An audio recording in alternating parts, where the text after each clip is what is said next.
சென்னை மணலி சடையன்குப்பம் தரைப்பாலத்தை புழல் ஏரியின் உபரிநீர் மூழ்கடித்ததால் அப்பகுதி மக்கள் கடுமையாக அவதிக்குள்ளாகி வருகின்றனர். முழங்கால் அளவு தேங்கிய தண்ணீரில் ஆபத்தான முறையில் நடந்து செல்லும் நிலை ஏற்பட்டுள்ளது. இதுகுறித்து நமது செய்தியாளர் ராஜன் அளித்துள்ள கூடுதல் தகவல்களை பார்க்கலாம்.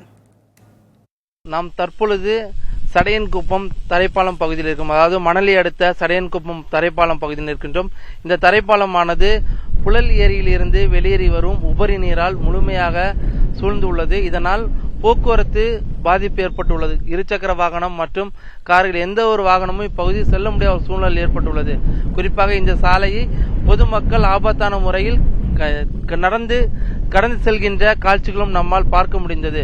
இருசக்கர வாகனங்கள் சாலையின் ஓரத்தில் நிறுத்தி வைக்கப்பட்டு பின்பு அவர்கள் நடந்து சென்று எதிர்பகுதியில் இருக்கக்கூடிய சடையன்குப்பம் பகுதிக்கு சென்று விட்டு மீண்டும் அங்கிருந்து நீரில் நடந்து வந்து செல்லக்கூடிய ஒரு காட்சிகளும் நம்மால் காண முடிகின்றன. புதிய தலைமுறை செய்திகளுக்காக ஒளிப்பதிவாளர் கேசவனுடன் வடசென்னை செய்தியாளர் ராஜன்.